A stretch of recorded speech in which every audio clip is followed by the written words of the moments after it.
Hello everyone, this is Sejal Sharda and Clicks Past Registered Nurse. ਸੋ ਆਪਾਂ neuro ਸ਼ੁਰੂ ਕੀਤਾ ਹੋਇਆ ਸੀ, ਨਿਊਰੋ ਦਾ chapter ਹੈ ਨਾ, ਆਪਾਂ ਸਟ੍ਰੋਕ ਕਰ ਲਿਆ ਸੀਗਾ। ਉਸ ਤੋਂ ਬਾਅਦ ਆਪਾਂ ਸਟ੍ਰੋਕ ਤੋਂ ਬਾਅਦ ਆਪਾਂ ਉਹ ਵੀ ਕੀਤਾ ਸੀਗਾ ਮਾਈਸਥੀਨੀਆ ਗ੍ਰੈਵਿਸ ਹੈ ਨਾ। ਸੋ ਅੱਜ ਜਿਹੜਾ ਆਪਾਂ ਨਿਊਰੋ ਦਾ ਚੈਪਟਰ ਸ਼ੁਰੂ ਕਰਨਾ ਉਹ ਕਰਨਾ ਟ੍ਰਾਈਜੈਮਨਲ ਨਿਊਰੈਲਜੀਆ ਐਂਡ ਬੈਲਸ ਪਾਲਸੀ। ਇਹ ਦੋ ਟੌਪਿਕਸ ਨੇ, ਬਟ ਸਿਰਫ ਅੱਜ ਮੈਂ ਤੁਹਾਨੂੰ ਕੱਲਾ ਟ੍ਰਾਈਜੈਮਨਲ ਨਿਊਰੈਲਜੀਆ ਕਰਾਉਂਗੀ, ਕਿਉਂਕਿ ਅਗਰ ਮੈਂ ਤੁਹਾਨੂੰ ਅੱਜ ਹੀ ਦੋਨੋਂ ਟੌਪਿਕਸ ਕਰਵਾਤੇ ਸੋ ਤੁਸੀਂ ਕਨਫਿਊਜ਼ ਹੋ ਜਾਓਗੇ ਕਿ ਟ੍ਰਾਈਜੈਮਨਲ ਵਿੱਚ ਕੀ ਹੁੰਦਾ ਸਭ ਐਂਡ ਬੈਲਸ ਪਾਲਸੀ ਵਿੱਚ ਕੀ ਹੁੰਦਾ। ਪੀਪੀਟੀ ਕੀ ਐਨ ਦੋਨਾਂ ਦੀ, ਬਟ ਅੱਜ ਆਪਾਂ ਟ੍ਰਾਈਜੈਮਨਲ ਨਿਊਰੈਲਜੀਆ ਕਰਨਾ, ਫਿਰ ਆਪਾਂ ਮੰਡੇ ਨੂੰ ਬੈਲਸ ਪਾਲਸੀ ਕਰਾਂਗੇ। ਓਕੇ, ਐਂਡ ਸੰਡੇ ਤੱਕ ਤੁਸੀਂ ਆਪਣਾ ਸਟ੍ਰੋਕ, ਮਾਈਸਥੀਨੀਆ ਤੇ ਟ੍ਰਾਈਜੈਮਨਲ ਚੰਗੀ ਤਰ੍ਹਾਂ ਪੜ੍ਹ ਲੈਣਾ ਐਂਡ ਉਹਦੇ ਰਿਲੇਟਡ ਕੁਐਸਚਨਸ ਵੀ ਕਰ ਲੈਣੇ ਆ। ਐਂਡ ਅਗਰ ਤੁਹਾਨੂੰ ਕੋਈ ਵੀ ਕੁਐਸਚਨਸ ਚਾਹੀਦੇ, ਅਗਰ ਤੁਹਾਨੂੰ ਮਟੀਰੀਅਲ ਚਾਹੀਦਾ, you can contact on Udaan nursing institute. They have appropriate and suitable material for your studies. They can help you and ਉਹਨਾਂ ਕੋਲ ਅੱਛਾ ਬਹੁਤ ਮਟੀਰੀਅਲ ਹੈ ਐਂਡ ਕੁਐਸਚਨਸ ਵੀ ਲਾਈਕ ਮੈਂ ਅਪਰੋਕਸੀਮੇਟਲੀ ਦੱਸਾਂ ਤਾਂ 4000 ਤੋਂ ਜ਼ਿਆਦਾ ਕੁਐਸਚਨਸ ਅਵੇਲੇਬਲ ਹੈ ਜੋ ਤੁਹਾਨੂੰ ਤੁਹਾਡਾ NCLEX, NORCET and BFUHS ਦਾ ਐਗਜ਼ਾਮ ਪਾਸ ਕਰਨ ਵਿੱਚ ਪ੍ਰੋਪਰ ਵੇ ਨਾਲ ਸ਼ੋਰਿਟੀ ਪ੍ਰੋਵਾਈਡ ਕਰਨਗੇ। So just come and visit over here. So let's start on the topic. So what is trigeminal neuralgia? Trigeminal neuralgia ਹੁੰਦਾ ਕੀ ਹੈ? ਸੋ ਬੇਸਿਕਲੀ ਆਪਾਂ ਪਹਿਲਾਂ ਗੱਲ ਕਰ ਲਈਏ, ਜੋ ਟ੍ਰਾਈਜੈਮਨਲ ਹੁੰਦੀ ਹੈ ਨਾ, it's a cranial nerve, fifth cranial nerve ਹੁੰਦੀ ਹੈ। ਕਿਹੜੀ ਨਰਵ ਹੁੰਦੀ ਹੈ? ਫਿਫਥ ਕ੍ਰੇਨੀਅਲ ਨਰਵ ਨੂੰ ਕੀ ਕਹਿੰਦੇ ਆ ਆਪਾਂ? ਟ੍ਰਾਈਜੈਮਨਲ ਨਰਵ ਕਹਿੰਦੇ ਆ। ਓਕੇ, ਸੋ ਜਿਹੜੀ ਟ੍ਰਾਈਜੈਮਨਲ ਨਰਵ ਹੁੰਦੀ ਹੈ ਨਾ, ਇਹ ਨਾ ਮਿਕਸਡ ਨਰਵ ਹੁੰਦੀ ਹੈ। Like it contains 3 other nerves and then there ਨਾ 10 ਹੋਰ ਨਰਵਸ ਹੁੰਦੀਆਂ ਨੇ। Like if I talk about ਜਿਹੜੀ ਟ੍ਰਾਈਜੈਮਨਲ ਨਰਵ ਹੁੰਦੀ ਹੈ ਨਾ, ਠੀਕ ਹੈ, ਉਹਦੇ ਅੰਦਰ 3 ਬ੍ਰਾਂਚਿਸ ਹੁੰਦੀਆਂ ਨੇ। ਟ੍ਰਾਈਜੈਮਨਲ ਹੁੰਦੀ ਹੈ 3 ਬ੍ਰਾਂਚਿਸ ਹੁੰਦੀਆਂ ਨੇ, ophthalmic,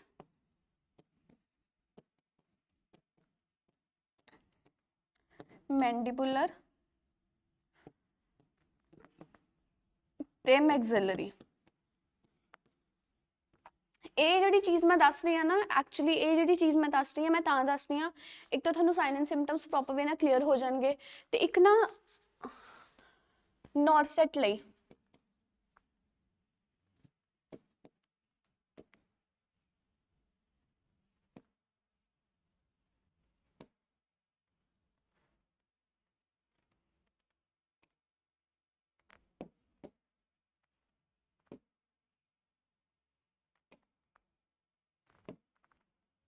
ਸੌਰੀ, ਚਲੋ ਕੋਈ ਨਹੀਂ।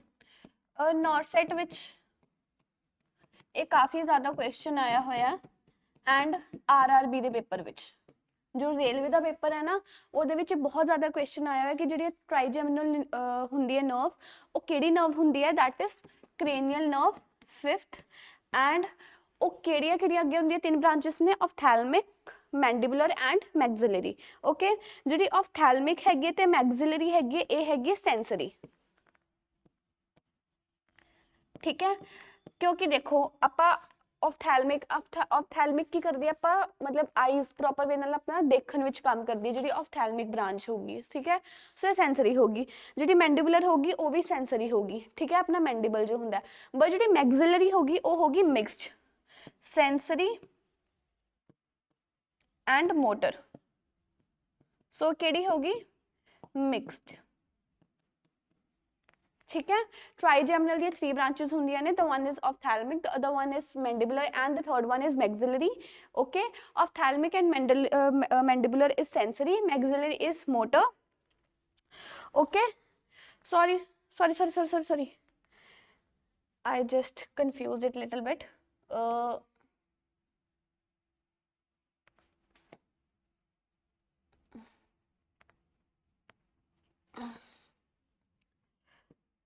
ophthalmic sensory, ठीक है, maxillary भी sensory, mandibular mixed ਹੁੰਦੀ ਹੈ। ਜਿਵੇਂ ਤੁਸੀਂ ਦੇਖੋ ophthalmic ਤੇ maxillary, ophthalmic ਤੇ maxillary ਦੋਨਾਂ ਦੀ pronunciation same ਹੈ ਨਾ, ophthalmic and maxillary, so they both are sensory, ਠੀਕ ਹੈ। ਰੱਟਾ ਲਗਾਉਣ ਵਾਸਤੇ ਮੈਂ ਦੱਸ ਰਹੀ ਹਾਂ ਕਿ ophthalmic and maxillary ਦੋਨਾਂ ਦੀ ਜਿਹੜੀ pronunciation ਹੁੰਦੀ ਹੈ ਉਹ same ਹੈ। and mandibular ਇੱਕ ਵੱਖਰਾ ਹੈ, ਸੋ ਉਹ ਕੀ ਬਣ ਗਿਆ, mixed ਬਣ ਗਿਆ। ਅਗਰ ਤੁਸੀਂ ਯਾਦ ਕਰਨਾ ਹੈ ਇਹ ਕ੍ਰੈਮ ਤੁਸੀਂ ਕਰ ਸਕਦੇ ਹੋ, ਓਕੇ। ਐਂਡ ਇਹ ਕਿਹੜੀ cranial nerve ਹੁੰਦੀ ਹੈ, 5th cranial nerve ਹੁੰਦੀ ਹੈ, ਓਕੇ।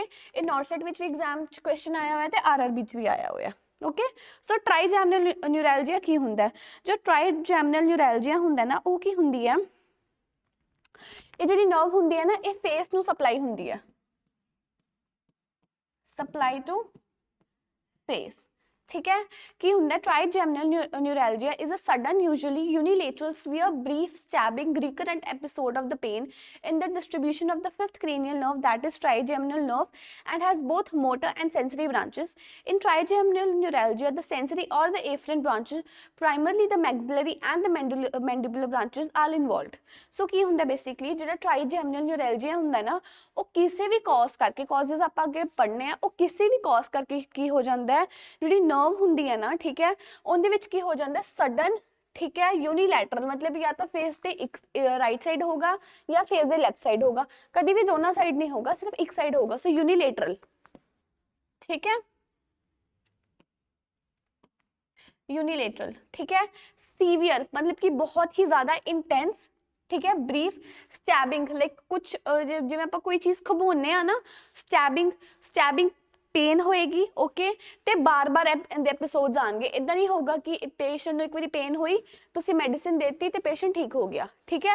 ਜਾਂ ਅਗਰ ਪੇਸ਼ੈਂਟ ਨੂੰ पेन हुई ਤੇ ਅਗਰ ਆਪਾਂ ਪੇਸ਼ੈਂਟ ਦੀ ਲਾਈਫ 'ਚ ਉਹ ਕੌਜ਼ ਕੀ ਕਰਤਾ, ਰਿਮੂਵ ਕਰਤਾ, ਸੋ ਪੇਸ਼ੈਂਟ ਨਹੀਂ पेन ਹੋਏਗੀ, ਨੋ, ਇਹ ਰੀਕਰੈਂਟ ਹੋਈ ਜਾਊਗੀ, ਠੀਕ ਹੈ। ਸੋ ਆਪਾਂ ਨੂੰ ਕੌਜ਼ ਪ੍ਰੋਪਰ ਵੇ ਨਾਲ, ਜਿਵੇਂ ਆਪਾਂ ਕਹਦੇ ਹਾਂ ਰੂਟਸ ਤੇ ਜਾ ਕੇ ਆਪਾਂ ਨੂੰ ਕੀ ਕਰਨਾ ਪਊਗਾ, ਕੰਮ ਕਰਨਾ ਪਊਗਾ। ਸੋ ਜਿਹੜੀ ਟ੍ਰਾਈਜੈਮਨਲ ਨਿਊਰੈਲਜੀਆ ਦੀ पेन ਹੁੰਦੀ ਹੈ ਨਾ ਉਹ ਫੇਸ ਦੇ ਇੱਕ ਸਾਈਡ ਹੁੰਦੀ ਹੈ, ਬਹੁਤ ਹੀ ਜ਼ਿਆਦਾ ਇੰਟੈਂਸ पेन ਹੁੰਦੀ ਹੈ। ਐਪੀਸੋਡਸ ਆਉਂਦੇ ਹਨ, ਐਪੀਸੋਡਸ ਜਿਵੇਂ ਆਪਾਂ ਕਹਿ ਦਈਏ 15 ਸੈਕਿੰਡਸ ਲਈ ਰਹਿੰਦੇ ਆ, ਠੀਕ ਹੈ। ਜਿਹੜਾ ਟ੍ਰਾਈਜੈਮਨਲ ਨਿਊਰੈਲਜੀਆ ਦਾ ਐਪੀਸੋਡ ਹੁੰਦਾ ਨਾ ਉਹ 10 to 15 ਸੈਕਿੰਡ ਦਾ ਹੁੰਦਾ, ठीक है। 10 ਤੋਂ 15 ਸੈਕਿੰਡ ਵਾਸਤੇ ਹੀ ਪੇਸ਼ੈਂਟ ਨੂੰ पेन ਹੋਏਗੀ, ਬਟ ਇੰਨੀ ਜ਼ਿਆਦਾ पेन ਹੋਏਗੀ ਨਾ ਕਿ ਪੇਸ਼ੈਂਟ ਦੇ ਆਪਾਂ ਕਹਿ ਰਹੀ ਪੇਸ਼ੈਂਟ ਰੋਣ ਲੱਗ ਜਾਏਗਾ, ਬਟ ਫੇਸ ਦੇ ਇੱਕ ਸਾਈਡ ਹੀ ਹੋਏਗੀ, ਓਕੇ। ਸਟੈਬਿੰਗ पेन ਹੋਏਗੀ, ਇੰਟੈਂਸ पेन ਹੋਏਗੀ, ਬਰੀਫ मतलब कि ਥੋੜੇ ਸਮੇਂ ਲਈ ਹੋਏਗੀ, ਕਿੰਨੇ ਸਮੇਂ ਲਈ, 10 to 15 ਸੈਕਿੰਡਸ, ਓਕੇ। ਐਂਡ ਜਿਹੜੀ ਟ੍ਰਾਈਜੈਮਨਲ ਨਿਊਰੈਲਜੀਆ ਹੁੰਦਾ ਉਹ ਆਪਾਂ ਅੱਗੇ ਪੜ੍ਹਿਆ ਹੀ ਸੀਗਾ, ਹੈ ਨਾ, ਕਿ सेंसरी भी है तो मिक्सड भी है, मतलब कि मिक्स मतलब कि सेंसरी एंड मोटर दोनों ही है, ठीक है।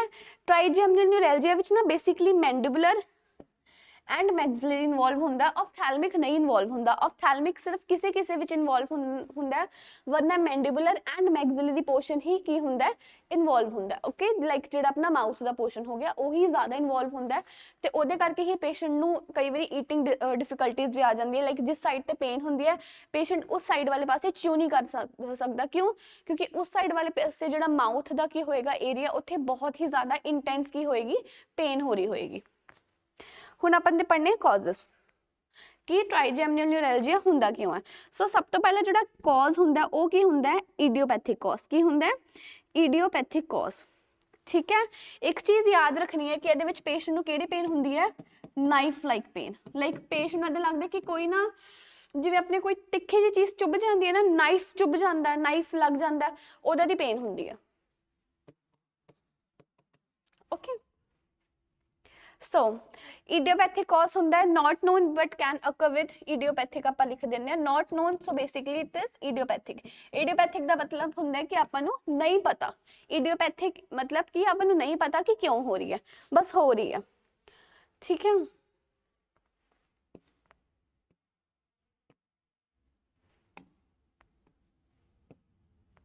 Okay, multiple sclerosis damage to myelin sheath, ठीक है। मल्टीपल स्क्लेरोसिस करके हो सकता है, इडियोपैथिक करके हो सकता है। मल्टीपल स्क्लेरोसिस आप अगे जाके पढ़ांगे कि की हुंदा है, it's an auto immune disorder. बस हुण वास्ते तुसीं ये याद रखो कि मल्टीपल स्क्लेरोसिस करके की हो सकता है, ट्राइजेमिनल न्यूरैल्जिया हो सकता है। तो मल्टीपल स्क्लेरोसिस क्यों हुंदा है, क्योंकि एक ही है ऑटो इम्यून डिसऑर्डर है, ओके उस बाद क्या आ गया, ट्यूमर करके हो सकता है वैस्कुलर कंप्रेशन, मतलब कि ਜਿਹੜੀ ਟ੍ਰਾਈਜੈਮਨਲ ਆਪਾਂ ਕਹਿ ਦਈਏ ਨਰਵ ਨੂੰ ਜਿਹੜੀ ਬਲੱਡ ਸਪਲਾਈ ਚੀਜ਼ ਕਰ ਰਹੀ ਹੈ, ਠੀਕ ਹੈ, ਅਗਰ ਉੱਥੇ ਕੀ ਹੋ ਜਾਵੇ, ਉੱਥੇ ਪ੍ਰੋਪਰ ਵਿਨਰ ਬਲੱਡ ਸਪਲਾਈ ਨਾ ਹੋਵੇ, ਠੀਕ ਹੈ, ਅਗਰ ਉਹਦੇ ਨਾਲ ਵੀ ਕੋਈ ਹੋਰ ਨਰਵ ਹੈ, ਕੋਈ ਵੈਸਲ ਹੈ, ਕੋਈ ਆਰਟਰੀ ਹੈ ਜੋ ਕਿ ਕਰ ਰਹੀ ਹੈ ਉਹਨੂੰ ਕੰਪਰੈਸ ਕਰ ਰਹੀ ਹੈ, ਤਾਂ ਵੀ ਕੀ ਹੋ ਜਾਊਗਾ, ਪੇਸ਼ੈਂਟ ਨੂੰ ਪ੍ਰੋਬਲਮ ਆ ਸਕਦੀ ਹੈ। ਸੋ ਬੇਸਿਕਲੀ ਅਗਰ ਜਿਹੜੀ ਟ੍ਰਾਈਜੈਮਨਲ ਨਰਵ ਹੈਗੀ ਹੈ, ਅਗਰ ਉੱਥੇ ਕੀ ਨਾ ਹੋਵੇ, ਪ੍ਰੋਪਰ ਵਿਨਰ ਬਲੱਡ ਸਪਲਾਈ ਨਾ ਹੋਵੇ, ਅਗਰ ਕੋਈ ਕੀ ਹੋ ਜਾਵੇ, ਵਸਕੂਲਰ ਕੰਪਰੈਸ਼ਨ ਹੋ ਜਾਵੇ, ਠੀਕ ਹੈ, ਜਾਂ ਕੀ ਕਰ ਦੇਵੇ, ਕੋਈ ਟਿਊਮਰ ਕੀ ਕਰ ਦੇਵੇ, ਉਹ ਨਰਵ ਨੂੰ ਕੀ ਕਰ ਦੇਵੇ, ਕੰਪਰੈਸ ਕਰ ਦੇਵੇ। Okay hypertension and herpes is also a risk factor for this disease। hypertension करके भी हो सकती है and herpes simplex करके भी हो सकती है। सो किहड़े किहड़े कॉज हो गए, इडियोपैथिक हो गया, नर्व कंप्रेस हो सकती है, नर्व क्यों कंप्रेस होगी, या तो प्रेस होगी या ट्यूमर की ग्रोथ नाल, मल्टीपल स्क्लेरोसिस नाल हो सकती है, ठीक है, हाइपरटेंशन नाल हो सकती है, herpes नाल हो सकती है, ठीक है। सो ਹੁਣ ਆਪਾਂ ਇਹਦੇ ਪੜ੍ਹਨੇ ਸਾਈਨ ਐਂਡ ਸਿੰਪਟਮਸ। ਸੋ ਇੱਕ ਚੀਜ਼ ਯਾਦ ਰੱਖਣੀ ਹੈ ਕਿ ਇਹਦੇ ਵਿੱਚ ਪੇਨ ਹੁੰਦੀ ਹੈਗੀ ਹੈ 10 to 15 seconds, that is brief pain ਹੁੰਦੀ ਹੈ, ਠੀਕ ਹੈ, ਬਰੀਫ ਪੇਨ ਹੁੰਦੀ ਹੈ, ਪੇਨ ਇੰਨੀ ਜ਼ਿਆਦਾ ਹੁੰਦੀ ਹੈ ਕਿ ਬਾਰ-ਬਾਰ ਪੇਸ਼ੈਂਟ ਨੂੰ ਰੈਪੀਟੇਟਿਵ ਹੋਵੇ, ਠੀਕ ਹੈ, ਸਟੈਬਿੰਗ ਪੇਨ ਹੁੰਦੀ ਹੈ। ਸੋ ਆਪਾਂ ਕੀ ਪੜ੍ਹਨਾ ਹੈ, electric shock like pain in lips and gums, ਠੀਕ ਹੈ, ਜਿਹੜਾ ਆਪਣਾ ਮਾਊਥ ਦਾ ਏਰੀਆ ਹੋ ਗਿਆ ਨਾ, ਬੇਸਿਕਲੀ ਉਹ ਇੱਕ ਸਾਈਡ ਦਾ ਕੀ ਹੋਏਗਾ, ਇਨਵੋਲਵ ਹੋਏਗਾ, ਓਕੇ, पूरे फेस ते होएगी पेन बट यूनिलैटरल होएगी, एंड एक साइड दा जो माउथ एरिया होएगा उत्थे की होएगी, इंटेंस पेन होएगी। सो बेसिकली पेशेंट नु इलैक्ट्रिक शॉक लाइक पेन हुंदी है, ठीक है। The classic feature of trigeminal neuralgia is an abrupt onset of paroxysms of excruciating pain described as burning, knife-like or lightning-like a shock in the lips, upper or lower gums, cheek, forehead or side of the nose. Intense pain, twitching, grimacing and frequent blinking and tearing of eye occur during the acute attack. So what has been written is, ਜਿਹੜਾ trigeminal neuralgia ਹੁੰਦਾ ਉਹਦੇ ਵਿੱਚ abrupt onset, like abrupt मतलब कि sudden, sudden की हो जाती है, पेन स्टार्ट हो जाती है, ठीक है। जी सडन पेन स्टार्ट होंगी है ना, वो एक्सक्रूशिएटिंग होंगी है। एक्सक्रूशिएटिंग का मतलब होंगे है कि आप कह दिए असहनीय, सहन नहीं कर सकता पेशेंट, इन्नी ज़्यादा पेन होंगी है। सो सडनली की हो जाती है, पैरोक्सिम्स होंगे कि होंगे आप कह दिए कि पेशेंट नू जिवें आप एपीसोड, ठीक है, पेशेंट का जो पेन का एपीसोड होंगे वो सडन स्टार्ट होंगे है तो बहुत ज़्यादा इंटेंस पेन होंगी है। एक्सक्रूशिएटिंग मतलब कि डेथ लाइक, पेशेंट को इदा लगेगा कि पेशेंट को इंटेंस सीवियर वाली पेन, मतलब कि सीवियर तो भी ऊपर वाली पेन होंगी है, ठीक है। डिस्क्राइब्ड एज अ बर्निंग, उन्हें इदा लग रहा होगा कि उन्होंने कुछ बर्न हो रहा है, ठीक है, बर्निंग वांगू लग रहा होएगा, ठीक है, नाइफ लाइक लग रहा होएगा, या लाइटनिंग लाइक अ शॉक कि उन्हें कोई शॉक लग गया। बट कित्थे वैसे ट्राइजेमिनल विच 10 होंदियां ने, ophthalmic, mandibular and maxillary, but trigeminal which जिहड़ी बीमारी है उहदे विच ऑफ्थैल्मिक नहीं इन्वॉल्व हुंदा, कल्ला मैंडिबल ते मैक्सिबल एरिया इन्वॉल्व हुंदा है, एंड मैंडिबल ते मैक्सिलरी एरिया अपना किहड़ा हुंदा, माउथ वाला एरिया, ठीक है। सो ट्राइजेमिनल न्यूरैल्जिया विच पेन तां इंटेंस होएगी, एपीसोड्स भी आएंगे पेन दे, बट कित्थे होएगी, कल्ली लिप्स ते गम्स दे, ठीक है, लिप्स ते होएगी, गम्स दे होएगी, ठीक है, फोरहेड ते होएगी ते चीक्स ते होएगी, ठीक है, ते एक साइड की होएगा, नोज ते होगा, ये सारा कुछ होएगा, बट कित्थे होएगा, यूनिलैटरल, मतलब कि पूरे फेस ते नहीं होएगा, इधर राइट साइड हो सकता है और लेफ्ट साइड हो सकता है, बट की होएगा, इंटेंस पेन होएगी, कित्थे कित्थे होएगी, हेड ते, चीक्स ते, एक साइड नोज ते होएगी, गम्स ते होएगी ते लिप्स ते होएगी, बट एक साइड ही होएगी, दूसरे साइड पेशेंट नॉर्मल फील करूगा, okay. Intense pain, twitching, grimacing and frequent blinking, tearing of eye occur during the attack. So ਇੱਥੇ ਕੀ ਲਿਖਿਆ ਹੋਇਆ ਕਿ ਕਹਿੰਦੇ ਇੰਟੈਂਸ ਪੇਨ ਹੋਏਗੀ, ਇਹ ਆਪਾਂ ਪਹਿਲਾਂ ਹੀ ਦੱਸ ਲਿਆ ਸੀਗਾ ਕਿ ਪੇਸ਼ੈਂਟ ਨੂੰ ਕਿਹੜੀ ਪੇਨ ਹੋਏਗੀ, ਬਹੁਤ ਜ਼ਿਆਦਾ ਇੰਟੈਂਸ ਪੇਨ ਹੋਏਗੀ, ਠੀਕ ਹੈ।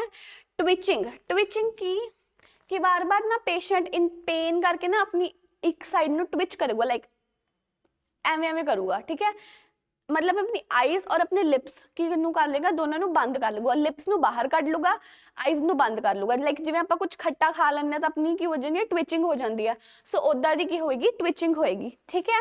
ग्रीमेसिंग, पेशेंट ना अजीब तरीके के फेसिस बनाऊगा, ठीक है, पेशेंट अजीब तरीके की बनाऊगा, फेसिस बनाऊगा, ओके। ग्रीमेसिंग तो बाद की लिखा हुआ है फ्रीक्वेंट ब्लिंकिंग एंड टीयरिंग, ਤੇ ਪੇਸ਼ੈਂਟ ਬਾਰ-ਬਾਰ ਬਲਿੰਕ ਕਰੂਗਾ ਤੇ ਪੇਨ ਹੋਏਗੀ ਉਹਦੀ ਆਈਜ਼ ਵਿੱਚ ਤੇ ਆਂਸੂ ਵੀ ਨਿਕਲਣਗੇ। ਓਕੇ, ਬਟ ਇਹ ਕਦੋਂ ਹੋਏਗਾ? ਸਿਰਫ ਇੱਕ ਸਾਈਡ ਤੇ ਹੋਏਗਾ। ਠੀਕ ਹੈ, ਮੈਂ ਬਾਰ-ਬਾਰ ਰਿਪੀਟ ਕਰ ਰਹੀ ਹਾਂ ਕਿ ਜੈਮੀਨਲ ਨਿਊਰੈਲਜੀਆ ਦੀ ਪੇਨ ਲਗਾਤਾਰ ਨਹੀਂ ਹੁੰਦੀ। ਬਰੀਫ ਐਪੀਸੋਡਸ ਆਉਂਦੇ ਆ 10 to 15 ਸੈਕਿੰਡਸ ਦੇ। ਪੇਨ ਬਹੁਤ ਜ਼ਿਆਦਾ ਇੰਟੈਂਸ ਹੁੰਦੀ ਹੈ, ਨਾਈਫ ਲਾਈਕ ਸ਼ਾਰਪ ਹੁੰਦੀ ਹੈ। ਠੀਕ ਹੈ, ਤੇ ਆਪਾਂ ਕਹਿ ਦਈਏ ਕਿ ਜਿਹੜੀ ਪੇਨ ਹੁੰਦੀ ਹੈ ਇਕੱਲੇ mouth, lips, head and knows ਤੇ ਹੁੰਦੀ ਹੈ ਇੱਕ ਸਾਈਡ। ਆਈਜ਼ ਵਿੱਚ ਪੇਨ ਨਹੀਂ ਹੁੰਦੀ, ਆਈਜ਼ ਵਿੱਚ ਕੱਲੀ ਕੀ ਹੋਏਗੀ? Frequent blinking and tearing. ਠੀਕ ਹੈ, ਆਈਜ਼ ਵਿੱਚੋਂ ਕੀ ਆਣਗੇ? ਆਂਸੂ ਆਣਗੇ ਐਂਡ ਬਾਰ-ਬਾਰ ਬਲਿੰਕਿੰਗ ਹੋਏਗੀ, but on the one side of the area that is involved, not on the another side. Severe pain along the cheek bone ते सीवियर पेन होगी। This is the cheek bone, so cheek bone ते बहुत ज्यादा pen होएगी। Attacks are usually brief मतलब कि कुछ seconds लिए होंगे हैं। ठीक है, मैं पिछे 10 to 15 seconds minimum and maximum 2 to 3 minutes. ठीक है, एंड जनरली यूनिलेटरल मतलब कि एक साइड ही होंगी है। The painful episodes are usually initiated by a triggering mechanism of light touch at a specific point। कई बार ਇਹਨੂੰ ਪੇਨ ਹੁਣ ਸਟਾਰਟ ਕਦੋਂ ਹੋਏਗੀ? ਠੀਕ ਹੈ, ਆਪਾਂ ਤਾਂ ਕਾਜ਼ਸ ਪੜ੍ਹੇ ਸੀਗੇ ਕਿ ਇਡੀਓਪੈਥਿਕ ਕਾਜ਼ ਹੁੰਦਾ ਹੈ ਨਾ, ਕਾਜ਼ਸ ਆਪਾਂ ਪੜ੍ਹ ਲਏ ਕਿ ਇਹਦੇ ਨਾਲ ਉਹਨੂੰ ਟ੍ਰਾਈਜੈਮਿਨਲ ਨਿਊਰਲਜੀਆ ਦੀ मतलब प्रॉब्लम शुरू हो जाती है। बट आप ये हुण पढ़िया कि पेन होंगी है। ठीक है, पेन के एपिसोड्स आते हैं, सो कुछ ट्रिगरिंग पॉइंट्स भी होंगे जो कि कर रहे होंगे, पेन नू ट्रिगर कर रहे होंगे। उन्होंने बार बार पेन क्यों हो रही है, उन्होंने बार बार एपिसोड्स क्यों आते हैं? अगर पेशेंट नू कोई ट्राईजैमिनल न्यूरैल्जिया है ना, तो जेड़ा उनका फेस का एरिया इन्वॉल्व है, अगर पेशेंट या कोई हो जाना आके उनके फैमिली मैंबर, कोई फ्रेंड, अगर उस एरिया जो एरिया इन्वॉल्व है, ठीक है, पेशेंट नॉर्मल है, पेशेंट को कोई पेन नहीं हो रही, बट उन्हें वैसे प्रॉब्लम हैगी ट्राईजैमिनल न्यूरैल्जिया दी। कोई आया, उन्हें बोलिया ओ कितने क्यूट लग रही है तुसी, उसे नॉर्मल स्लाइट टच ही किया, ठीक है, तो पेशेंट को पेन स्टार्ट हो जाएगी। लाइक इदा दी पेन होंगी है कि किवें पेन ट्रिगर होगी? नॉर्मल स्लाइट हैंड टच नाल भी पेन स्टार्ट हो सकती है। ठीक है, पेशेंट ने कोई हार्ड कैंडी खाधी, ठीक है, या कोई हार्ड फूड खाधा जिन्होंने च्यू करना बहुत ज़्यादा डिफिकल्ट सीगा, ਉਹਦੇ ਕਰਕੇ पेन स्टार्ट हो सकती है। ब्रश करके पेन स्टार्ट हो सकती है। ठीक है, फीलिंग अ हॉट और cold blast of air on the face, washing the face, yawning और इवन टॉकिंग। ठीक है, कई बार ज़्यादा गल करने नाल हो सकती है। ठीक है, उबासी लैन नाल हो सकती है, यॉन करने नाल पेन स्टार्ट हो सकती ने। ते जो पेन होनी स्टार्ट होगी, फिर उस साइड ना पेशेंट यॉन कर सकता है, ना पेशेंट च्यू कर सकता है, ना पेशेंट ब्रश कर सकता है। ठीक है, उन्होंने इदा लगूगा कि उनके हॉट या कोल्ड ब्लास्ट होगा एयर का, उन्होंने इदा लग रहा होगा या तो उनके उस साइड ते की हो रहा, सेका वज रहा फेस ते, या उन्होंने की लग रहा होगा कि उनका उस साइड वाला फेस ठंडा हो गया। ठीक है, पेशेंट ਨੂੰ पेन कदों स्टार्ट होएगी? च्यू करन नाल स्टार्ट हो सकती है, कुछ हार्ड कैंडी, ब्रश नाल स्टार्ट हो सकती है अगर एक्सट्रीम उस साइड विच ज़्यादा ब्रश किया गया। ठीक है, या अगर किसी ने स्लाइट टच किया तो होगी, अगर अगर पेशेंट ने कुछ मिर्ची वाला खा लिया, कुछ गर्म खा लिया, या कुछ ज़्यादा ठंडा खा लिया, तो पेन स्टार्ट हो जूगी। बट जो पेन स्टार्ट होगी तो उन्हें इदा लगूगा कि जोड़ा एरिया इन्वॉल्व है उस एरिए में या तो सेका निकलूगा, ठीक है, हॉट फ्लैशेस निकलेंगे, या की होएगा कि वो वाला एरिया जो इन्वॉल्व है या वो की हो जाएगा बहुत ज्यादा ठंडा हो जाएगा। ठीक है, तो उस करके पेशेंट ना कुछ खा पाएगा उस वाली साइड, ना बोल पाएगा उधरों। ठीक है, ना यौन प्रॉपर वे नाल कर पाऊगा। ठीक है, तो कोई मतलब वो पूरा जो एरिया होएगा इदा लगेगा कि वो प्रॉपर वे नाल कुछ काम नहीं कर सकता उधर। Dental like pain trigger by hot food and caffeine. देखो लिखा हुआ है कि किद्दां होएगी फूड पेन स्टार्ट, या तो गरम गरम फूड नाल या कफीन नाल। ठीक है, पेन ट्रिगर हो सकती है। ओके, होर अब इत्थे मैं प्रॉपर वे नाल लिख दिंदी हां कि किवें किवें पेन स्टार्ट होंदी है।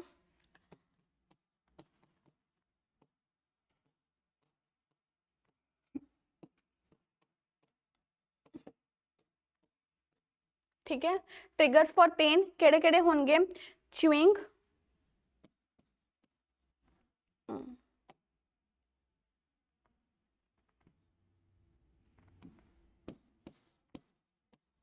च्यूइंग, ठीक है,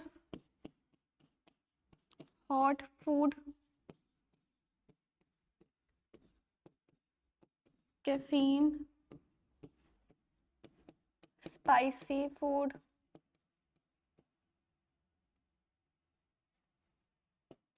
even from ਸਲਾਈਟ ਟੱਚ, ਠੀਕ ਹੈ। ਹੋਰ ਉਸ ਤੋਂ ਬਾਅਦ ਕਿਵੇਂ ਪੇਨ ਹੋ ਸਕਦੇ ਆ, ਮਸਾਜ ਨਾਲ ਹੋ ਸਕਦੇ ਆ, ਠੀਕ ਹੈ। ਅਗਰ ਪੇਸ਼ੈਂਟ ਨੂੰ ਫੀਵਰ ਹੈ ਨਾ ਤਾਂ ਫੀਵਰ ਨਾਲ ਵੀ ਕੀ ਹੋ ਸਕਦੀ ਹੈ, ਪੇਨ ਸਟਾਰਟ ਹੋ ਸਕਦੀ ਹੈ, ਠੀਕ ਹੈ। ਉਸ ਤੋਂ ਬਾਅਦ ਕੀ ਹੋਏਗਾ ਕਿ ਪੇਸ਼ੈਂਟ ਨੂੰ ਕੋਈ ਕੋਲਡ ਡਰਿੰਕ ਨਾਲ ਹੋ ਸਕਦੀ ਹੈ, ਠੀਕ ਹੈ। ਸੋ ਇਹ ਸਾਰੀਆਂ ਚੀਜ਼ਾਂ ਨਾਲ ਕੀ ਹੋ ਸਕਦੀ ਹੈ, ਪੇਨ ਸਟਾਰਟ ਹੋ ਸਕਦੀ ਹੈ। ਚਿਊ ਕਰ extreme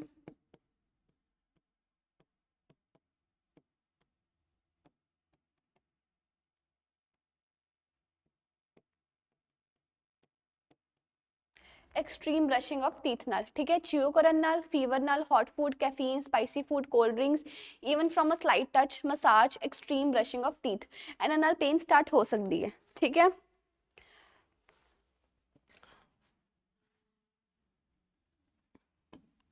areas involve in pen,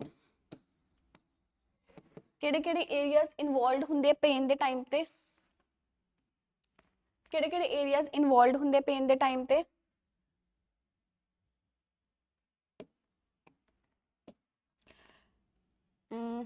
lips, gums, ठीक है।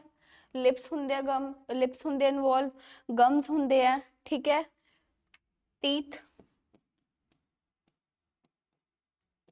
चीक्स, ठीक है। इन्ना एरियाज ते की हुंदी है, पेन हुंदी है। सॉरी फेस, फेस तो भुल ही गई, ठीक है। की होएगी, किहड़े-किहड़े एरियाज हुंदे इन्वॉल्व पेन विच, गम्स हुंदे आ, टीथ हुंदी है, चीक्स हुंदे, लिप्स हुंदे ते फेस हुंदे इन्वॉल्व, ठीक है। ਹੁਣ ਆਪਾਂ ਮੈਂ ਇੱਥੇ ਲਿਖ, ਮੈਂ ਸਾਰਾ ਮਤਲਬ ਨਾ ਸਾਰਾ ਕਰੈਕਟਰ, ਵੈਸੇ ਤਾਂ ਆਪਾਂ ਸਾਈਨ ਐਂਡ ਸਿੰਪਟਮਸ ਪੜ੍ਹ ਲਏ ਹੋਏ ਕਿ ਪੇਨ ਹੁੰਦੀ ਹੈ, ਬਟ ਮੈਂ ਸਾਰੇ ਕਰੈਕਟਰਸ ਦੇ ਅਕੋਰਡਿੰਗ ਦੱਸ ਦਿੰਦੀ ਆ ਕਿ ਕਿਵੇਂ ਦੀ ਪੇਨ ਹੋਏਗੀ, ਕਿਹੜੇ ਏਰੀਆਜ਼ ਵਿੱਚ ਇਨਵੋਲਵ ਹੋਏਗੀ ਪੇਨ, ਠੀਕ ਹੈ। ਆਪਾਂ ਹੁਣ ਤੱਕ 2 ਪੜ੍ਹ ਲਏ ਆ, ਕਿਹੜੇ-ਕਿਹੜੇ ਪੜ੍ਹੇ ਆ ਕਿ ਪੇਨ ਟ੍ਰਿਗਰ ਕਿਹਦੇ ਨਾਲ ਹੁੰਦੀ ਹੈ, ਠੀਕ ਹੈ। ਫਿਰ ਆਪਾਂ ਪੜ੍ਹ ਲਿਆ ਕਿ ਕਿਹੜੇ-ਕਿਹੜੇ ਏਰੀਆਜ਼ ਇਨਵੋਲਵ ਹੁੰਦੇ ਆ। ਹੁਣ ਆਪਾਂ ਪੜ੍ਹ ਲੈਂਦੇ ਆ ਕਿ ਪੇਨ ਦਾ ਟਾਈਪ ਕਿਵੇਂ ਹੁੰਦਾ ਹੈ।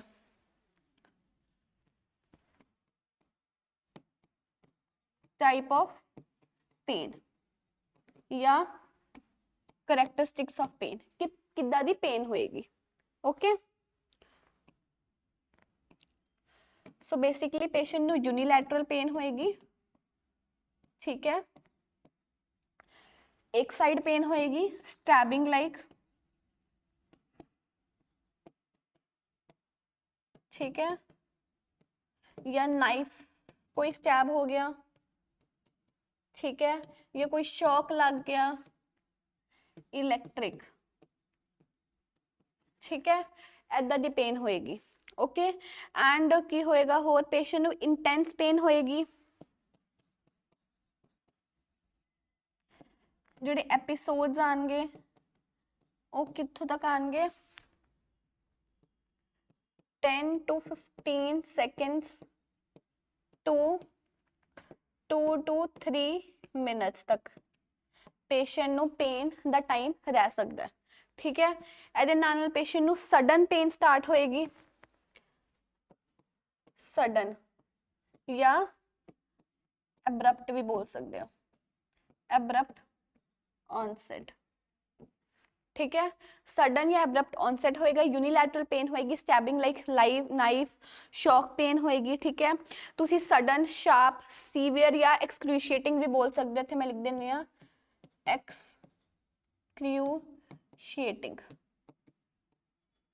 ठीक है, एक्सक्रूशिएटिंग, ओके। ये सीगे करैक्टर्स, ये आपां पिछे पढ़े सीगे कि किहड़े-किहड़े एरियाज इन्वॉल्व हुंदे आ, ये आपां पढ़िया सीगा कि ट्रिगर किहड़ी-किहड़ी चीज़ां नाल हुंदा।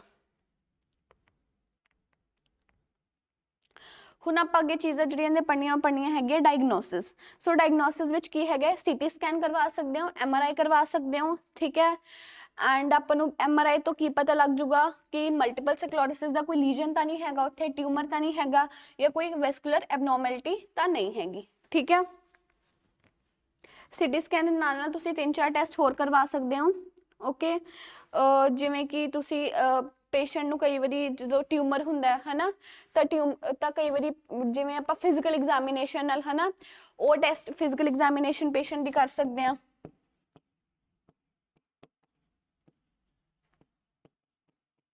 ओके डॉक्टर्स की करते हैं कई बारी एक इंस्ट्रूमेंट ਹੁੰਦਾ ਹੈ बहुत ही थिन ਹੁੰਦਾ ਹੈ एक्सट्रीम वाला थिन ਹੁੰਦਾ ਹੈ ਉਹਨੂੰ ਸਟ੍ਰੋਕ ਕਰਦੇ ਆ ਅਪਵਰਡ ਜਾਂ ਡਾਊਨਵਰਡਸ ਠੀਕ ਹੈ ਤਾਂ ਪੇਸ਼ੈਂਟ ਨੂੰ ਉਹਦੇ ਨਾਲ ਕੀ ਹੋ ਜਾਂਦੀ ਹੈ ਪੇਨ ਸਟਾਰਟ ਹੋ ਜਾਂਦੀ ਹੈ ਠੀਕ ਹੈ ਜਾਂ ਕੀ ਲੈ ਸਕਦੇ ਹੋ ਕੰਪਲੀਟ ਹਿਸਟਰੀ ओके उस तो बाद ट्रीटमेंट सो ट्रीटमेंट विच जिहड़ी पहली चीज़ आएगी वो की आएगी management carbamazepine topiramate phenytoin clonazepam lamotrigine and divalproex slows nerve firing first line treatment so इस केस में जो अपना फर्स्ट लाइन ट्रीटमेंट है ना वो की हैगा कि आप पेन नू स्टॉप करना है कि पेशेंट नू जदों लगे कि उन्होंने पेन स्टार्ट होने वाला है पेशेंट दी पेन नू स्टॉप करना है एंड कदे भी न्यूरोलॉजिकल पेन ਲਈ ਆਪਾਂ ਪੈਰਾਸੀਟਾਮੋਲ ਐਨਰਜੈਸਿਕਸ ਨਹੀਂ ਦੇ ਸਕਦੇ ਠੀਕ ਹੈ ਜਿਹੜੀ पेन हो रही ਹੋਵੇ ब्रेन ਦੀ ਕਿਸੇ प्रॉब्लम करके ਆਪਾਂ ਨੂੰ ਹੋਰ ਮੈਡੀਸਿਨਸ ਦੇਣੀਆਂ ਪੈਂਦੀਆਂ ਜਿਵੇਂ ਕਿ कार्बामेज़ापिन क्लोनाज़ेपाम ठीक है सो दैट कि ਜਿਹੜੀ ब्रेन ਦੀ ਮੈਟਾਬੋਲਿਕ ਐਕਟੀਵਿਟੀ ਉਹ ਸਲੋ ਹੋ ਜਾਵੇ ਸੋ ਬੇਸਿਕਲੀ ਆਪਾਂ ब्रेन ਨੂੰ ਸਲੋ ਕਰ ਦੇਣਾ ਕਿ पेन ਆਪਾਂ ਨੂੰ ਫੀਲ ਨਾ ਹੋਵੇ ओके सो ਕਿਹੜੇ फर्स्ट लाइन ट्रीटमेंट्स ड्रग हो गए कार्बामेज़ापिन हो गया फेनाटोइन हो गया ठीक है ते लेमिट्रोजिन वगैरह हो गया ठीक है या डेवलोप्रेक्स हो गया एंटी सीजर ड्रग्स में reduce pain by stabilising the neuronal membrane and blocking nerve fibre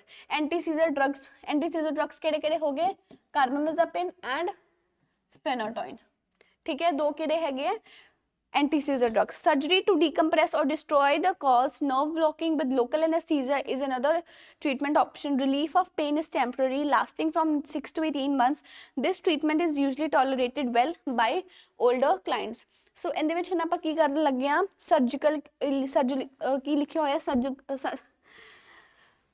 ਸਰਜੀਕਲੀ ਕੀ ਕਰ ਦੇਣੀ ਆਪਾਂ ਨਰਵ ਨੂੰ ਕੰਪਰੈਸ ਕਰ ਦੇਣਾ ओके नर्व नू ब्लॉक कर देना एंड जी नर्व करके अपन जिवें क्रेनियल नर्व 5th करके प्रॉब्लम हो रही है आप क्रेनियल नर्व 5th नू ब्लॉक कर देंगे जो ट्रीटमेंट होएगा इफेक्टिव होएगा 6 to 18 मंथ्स तक ठीक है साल या 1.5 साल इफेक्टिव होएगा ट्रीटमेंट तो ओल्डर एडल्ट्स नू ज़्यादा की होंदा है मतलब वो टॉलरेट कर सकते हैं जो वैसे मतलब 1.5 साल बाद पेशेंट नू फिर उवें पेशेंट का केस हो जाऊगा बट टैंपरेरी रिलीफ दऊगा तो ठीक है ये चीज़ दी होंगी है पेशेंट नू कि चलो ठीक है अगर टैंपरेरी रिलीफ दे रहा देता रहा ना ठीक है माइक्रोवस्कुलर इनू की कहने आपां डिकम्प्रैशन कर देंगे ठीक है प्रोसीजर करन तो बाद the corneal reflex extraocular muscle the hearing sensation and the facial nerve functions are evaluated frequently हुण आपां की करता एक बारी जिहड़ी नर्व सीगी ना आपां उहनूं की करता डिकम्प्रैस करता ब्लॉक करता ठीक है सो उन्हें नर्व ने 3 काम करने सीगे किहड़ा ऑफ्थैल्मिक वाला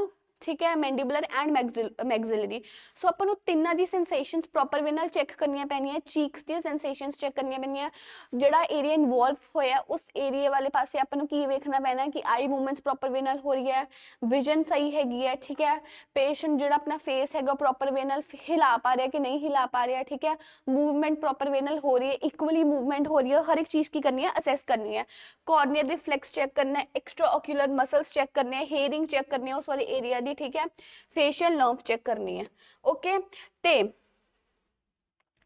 हर एक चीज नु अवॉइड करना है ट्रिगर्स नु अवॉइड करना है कैफीन एंड हॉट फूड्स नु ठीक है इंटरवेंशंस विच की लेना teach the patient about the importance of nutrition hygiene and oral care and convey understanding if previous oral neglect is apparent a small soft bristle toothbrush और a warm mouth wash assist in promoting oral care ठीक है मैं तुहानूं दस्सिया सीगा कि patient नू मतलब extreme brush करके भी है ना पेन हो सकती है तो जो पेन स्टार्ट हो गई तो ब्रश भी नहीं कर सकता ठीक है तो जो पेन उन्होंने स्टार्ट हो जाती है ना मान लो पेशेंट नू पेन रही थोड़े टाइम ਲਈ है बट पेशेंट ना फिर अवॉइड कर दो उन्होंने चीज़ों पेशेंट लगता है कि मैंने इन्नी ज़्यादा पेन हो रही है मैं क्यों ही ब्रश करूँगा फिर है ना सो पेशेंट नू कहना या तो तुम गागल्स कर सकते हो वार्म माउथ वॉश नाल या तुम सॉफ्ट ब्रिसल्स वाला की कर सकते हो टूथब्रश यूज कर सकते हो should be serve lukewarm and offered frequently ठीक है लूकवार्म वाटर तुसी देना या लूकवार्म ड्रिंक्स तुसी पेशेंट नू प्रोवाइड कर सकते हो ड्रिंक्स लिखना सीगा ਤੇ ਫ੍ਰੀਕੁਐਂਟਲੀ ਦੇਣਾ ਹਰ ਇੱਕ ਚੀਜ਼, ਠੀਕ ਹੈ।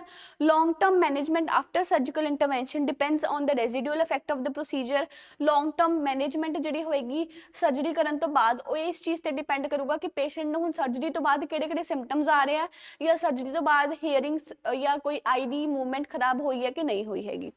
If anesthesia is present or the coronary reflex is altered, teach the patient to chew on the unaffected side, avoid hot foods or beverages which can burn the mucous membrane। अगर anesthesia नाल ये होया, ठीक है, अगर general anaesthesia लगे या कोई लोकल एनेस्थीसिया लगे या पेशेंट का जो कॉर्नियल रिफ्लैक्स है वो खराब हो चुके हैं या वो ऑल्टर्ड हो गया उनका फंक्शन, तो पेशेंट को कहना है कि जो तक थोड़ी प्रॉब्लम सही नहीं हो जाती फॉर 2 और 3 डेज तुसीं च्यू करना अनअफेक्टेड साइड ते, ठीक है। तो जिन्हें भी हॉट फूड्स है, बेवरेजेस है, बेवरेजेस मतलब कि जोड़े चीज़ा आप ड्रिंक करते हैं, लाइक पानी हो गया, कोल्ड ड्रिंक्स हो गया या हर एक कोई भी चीज़ ड्रिंक करने वाली उन्होंने तुसीं की करना है अवॉइड करना, क्योंकि म्यूकस मैम्ब्रेन नूं खराब कर दिंदी है।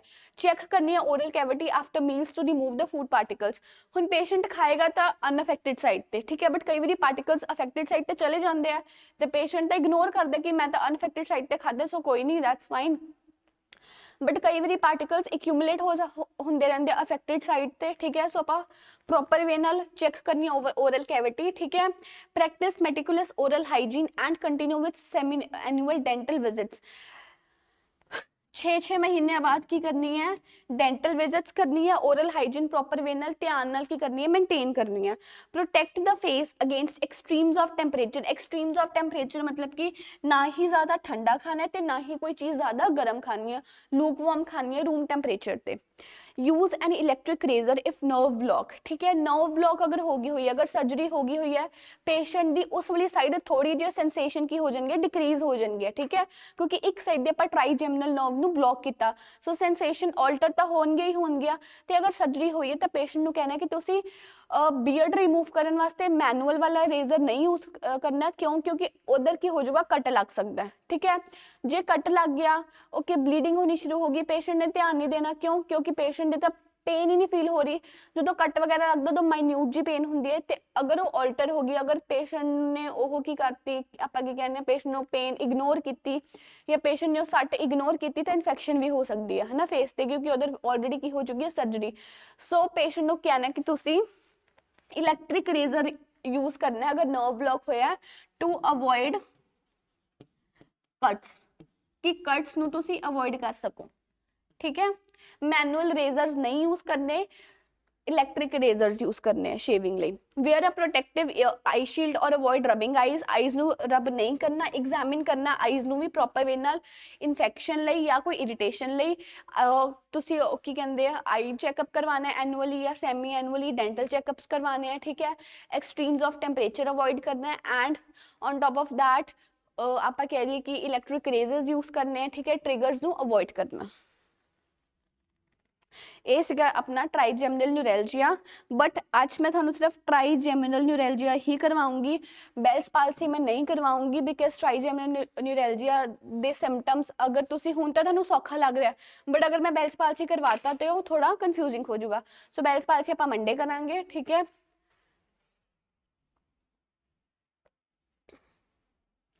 सो अगर किसी ने कोई भी प्रॉब्लम हैगी है किसी भी टॉपिक विच, तुसी उड़ान नर्सिंग इंस्टीट्यूट पे आके कॉन्टैक्ट कर सकते हो। नंबर थानू स्क्रीन ते अवेलेबल ने, नंबर थानू स्क्रीन ते अवेलेबल ने, तुसी आओ, थानू प्रॉपर वे नाल पूरा दा पूरा मटीरियल मिलूगा, फुल फ्लैज मटीरियल मिलूगा। ये भी मैं लिख दिंदी अज दा, फुल फ्लैज मटीरियल मिलूगा, ठीक है।